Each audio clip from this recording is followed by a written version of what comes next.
So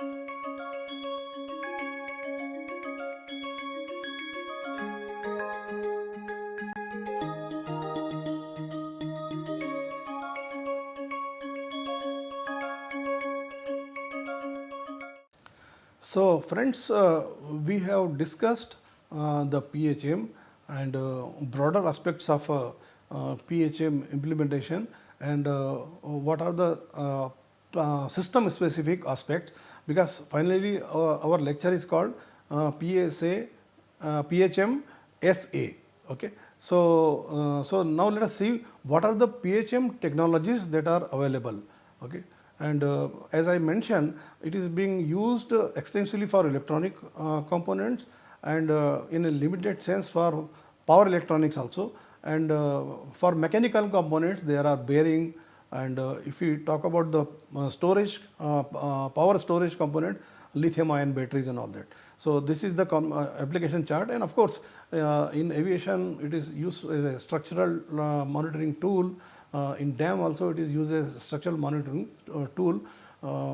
But now what we are discussing now is advances in PHM technology, state of the art. So the first approach, which is called the physics of failure. I will be using this term time and again. I think you have to note as a taxonomy of this PHM. So the physics of failure approach is comprised of creating a physics of failure model of the system, which will be based on testing material properties and life consumption of the system, that curve and all, and then it is seeing the whole thing in life cycle expectation, because what kind of any component can have more or less life depending upon the life cycle loads that were there, and so what is our expectation that a component will go. So let us say simple, if a electronic board or a pump foundation, it had seen earthquake of let us say 5 to 6 magnitude, and component has been designed, structure has been designed for 2 to 3 life cycle loads induced due to seismic, and now if you have 5, then our model may not work. So some sort of assumption should be there that and then they should be correlated depending on the life cycle loads. And then there are perpetual loads which are there, weight of the structure, then strength, stress modeling and all that. Apart from that, since they are being designed for the life of say 30, 40, 50 years, so especially in seismic areas, this kind of life cycle load having seismic induced vibration and all that is a relevant thing, and it is in the same sense it is relevant to electronic components.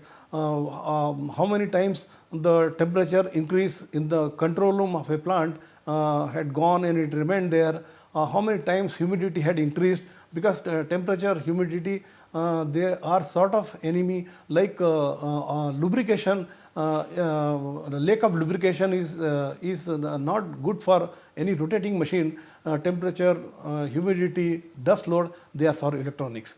So physics of failure model is created considering the design data, the specifications are created, life cycle expectations, and then it is mapped on failure mode, mechanism and effect analysis. Okay, what kind of failure? It's a mode. First is mode, failed to open, failed to close for a wall, stuck open, stuck close for a switch, this kind of thing. And mechanism, what was the mechanism? And then its effect. Its effect means whether it was long term, short term, or safe or unsafe, and then effect analysis. Okay. So and then PF model is there, and the idea is that when you design a system, virtually we will be able to assess the life of the system. It is more particularly true for electronic systems, you know. So you can do the virtual life assessment on computer itself. Now that experience goes into system health. So system health status prognostics. Okay. And what happens here? Existing sensors, they will monitor the environment, monitor the component, and they'll give input to this system. for RUL prediction. And POA based consumption model also will be there, and accordingly we have a remaining useful life assessment and life cycle logistics and cost analysis. So we had this POF model, but you see it is science-based model, and a lot of research and has to be done to understand the material and material degradation per se. So these are basically challenges. So even though POF is being used, the data-driven approach is becoming more popular because of its providing the input and more realistic sort of thing. But POF approach is being used in some way. I'll come on next slide for RUL prediction. Now challenges are what? Predicting a priori life cycle load. There can be uncertainty exactly getting the life cycle load, its intensity and things like that. So this is one element. And then if I have designed my POF model for keeping in view certain degradation mechanism, and there can be a degradation mechanism which becomes more competitive over a period of time, and the component fails because of that. So there should be a very good modeling consideration to give assurance that this has been POF model is created for the best competing mechanisms, which will be the life limiting for the component. Damage is not always additive. Let's say a structure pipe, some crack was there, it crack initiated, it was not there, it got initiated, but it remained subcritical all through the life of the pipeline. Similarly, latent components. If first of all, it is very, especially for safety system remain passive till operation of the plant, and they get activated based on any deviation or changes in the plant. So till that time they were passive. So there was a latent failure which was remaining there, and it got precipitated due to additional stresses, and it came in. So these causes are there where it is very difficult to design a POF model unless until we do domain specific research and provide some models here. And so these are the challenges with the POF model. But now let us see how, when we talk about a system and how we get benefits of it, whether it is a for safety system or for how far PHM can play its role in RUL. So let us say we have a nuclear plant. They are one of the advanced systems and using advanced technologies. Of course, it should be certified to be safe. That is the only criteria. So raw data comes here, and that data pre-processing starts. The way it is done in any system before it is fed for any use or development or application. Then performance records that will give us on reliability data. So we have a PRA model. So that initiating event and safety system together, we will discuss this, how initiating events and safety system, they give a PRA model. So we got a PRA model. Now here online data that we have collected from the sensor for the subject structure or component or system, we have this data available, their features, their failure, all the data collected, and AIML toolbox integrated with the AIML toolbox, and we have the prognostics and health management system. Same information when we feed to a algorithm called operator advisory system, it gives us identification and diagnosis thing, and it helps in decision making. So we got in an integrated manner all the important insights from the plant. One is on risk through probabilistic risk assessment, PHM on remaining useful life, directly reliable to reliability engineering, related to reliability engineering, and then risk also it plays a role because in safety system, if we can do RUL monitoring, we can divide the failure altogether, at least in the identified scenario.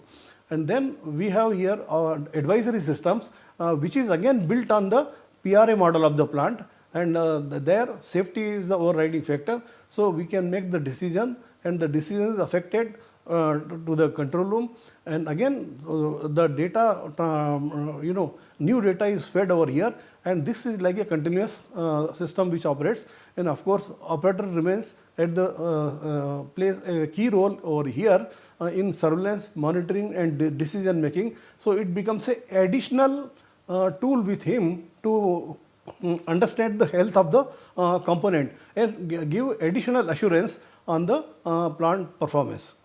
Okay, so we discussed this physics of failure approach, and we said the still lot of, because once it is a science based approach, we have to do a deep diving, collect the information, data, live testing, those kind of things has to be done. Now it cannot be done for all the systems, so it has to be done at least for safety critical systems. So we have the PF model in some way or other. We have the online data monitoring module, which will give us the remaining useful life. So I can show you. This is a POF model, life cycle loads, live testing, and then physics of failure model. It goes for again monitoring, and then statistical method. Similarly, from here,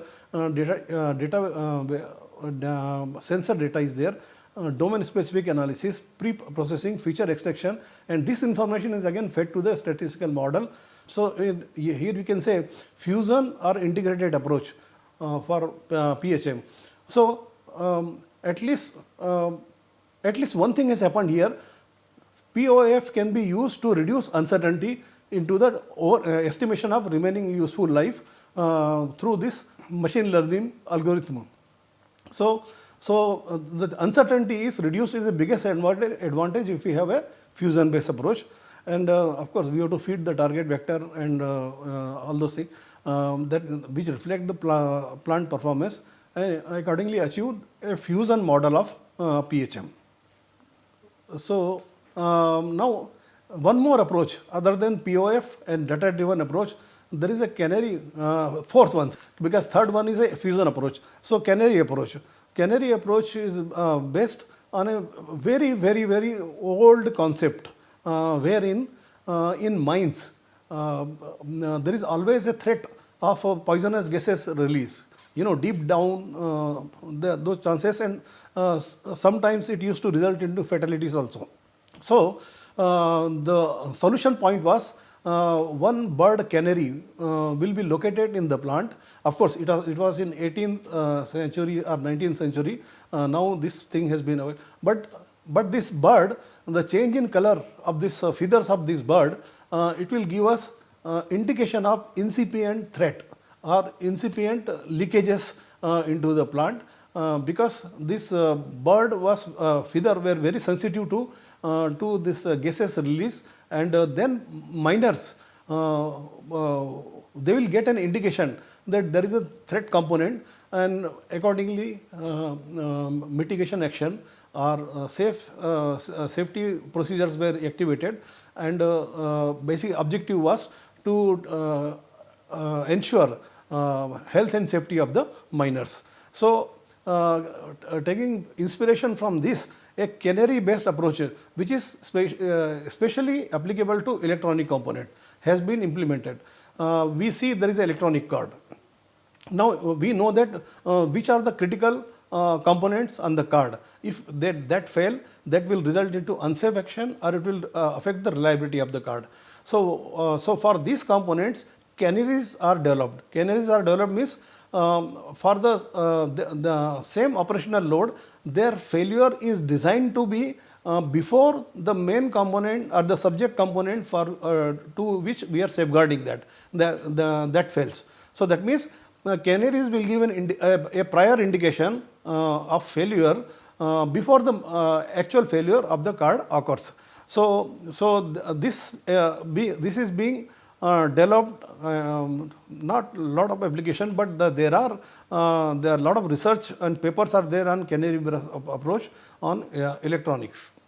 So either by increasing the load, or that means stresses, or by having a hostile condition. So the components are failed, and then so that means what it says is, this science, canary science, it requires a complete understanding of material degradation the material properties, and then how the stresses, environmental stresses, whether it is temperature, humidity, or any other dust and all, they can affect the life of the component. Then only we will be able to design a canary, because canary requires a pretty good science, and then it has to be tested. So in testing, it should be revealed that canaries were failing before the main module had failed actually. So now when we are talking about the systems approach, which helps in identifying and categorizing a component for PHM, because PHM is a very resource intensive option. Okay. So that means even if we are able to provide PHM for 20% of the component, and 20%, 80% risk will be at risk. So advantages will be available. So that means implement PHM on 20% of the assets, and you will have 80% risk reduction or reliability improvement, and that is a pretty good strategy. So, but then it requires a identification and prioritization. So, when we talk about the plant safety is one of the indicator metrics, or not one of the indicator, it is an overriding indicator for any plant operation, and that statement we get through probabilistic risk assessment. Okay. So then security risk assessment, I brought in that thing because safety risk and security risk both are need to be addressed in the evolving ecosystem, whether at national level or international level. Probabilistic security assessment should be there. That is an enabler actually. And then human conscious, human reliability. One is random failure. Human do random mistakes, and sometimes for security aspects are concerned, some malicious factors are there. So that means, is it possible to track these kind of things? So it is a human conscious factors. And then life limiting category. Life limiting category, why? Because there are certain structures in the plant which as long as these structures are healthy, the plant life is good. And the plant life is determined by health of this thing. Otherwise, component can be replaced, can be repaired, and can be refurbished.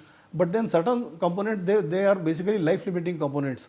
So how to prioritize those components, and probably if that has to happen, it has to happen during design stage itself. Then plant and human reliability, system reliability, availability, maintainability, these are the metrics that is available, and all of them must carry these attributes. So it should be scientific, it should be enable integration, and it should be quantitative, because qualitative things can at times tend to be arbitrary. Acceptable uncertainty should be there. And here it is required, what is the acceptable definition of acceptable uncertainty. So this is one of the good research topic actually. And then it should be holistic. It should not be available to a specific area of the plant. It should be to the plant and to the system, or for a component it should address all the domains issues actually. And then it should be generalization. Generalization means if a system which operates on a low power 1 kilowatt, it should have the similar thing for 10 kilowatt, or it should be having 1 megawatt. All these factors have to be generalized, which brings in power for the development. For a specific plant, this kind of prioritization was done, and then we saw existing methodology are there, how they are being addressed, like structural system, reactor component. This was the strategy, and the life prediction of the Canada deuterium components. So in service inspection, offline is an offline activity. Offline activity, condition based maintenance is a offline activity, because it remains localized to the near the equipment. And then diagnostics, offline diagnostics, offline prognostics, you will see that very limited thing. And then online diagnostics also will be limited for different type of components and systems. So this will, if this characterization helps in developing the sort of identification and prioritization metrics. This was just an example actually. PHM and ORCOM. Now we are talking about risk conscious operation management. So how PHM will give a feedback to the ORCOM system, because it is ORCOM is a systems approach here. So that means system approach is giving something, and then in feedback it is getting something. So we know that probabilistic approach and deterministic approach for risk assessment, these are the safety assessment, they are there. And then then there is a precursor analysis, a field wherein PRA provides is also used, and that basically helps in identification, prioritization of the component and precursors. So this is what critical job that we have done over here with the help of plant data and ORCOM data and this one PSA. So and then precursor signature monitoring is done, and that enables prognostics. And once the prognostics is enabled, available time and safety margins can be worked out. Planning for and then predicting life of the component and reliability, and updating of dynamic database. Okay, when it happens, and then feedback and performance tracking happens, then we have this whole thing giving feedback to the ORCOM. ORCOM is a field, and to the real time plant. So we have seen physics of failure approach, where material characterization is one of the major area that need to be, in degradation. Degradation modeling and analysis requires some way to till that time the data driven approach is good, can be considered good, and then these two together, fusion based approach is there, and there is a fourth category called Canary-based approach, and how it relate to risk conscious approach for PHM. Next we will see the role of instrumentation and in PHM, or I'll say we will see AI. We are starting and discussing it, because data acquisition system we have discussed in one of the slides earlier. Let us start into the AI in the next lecture.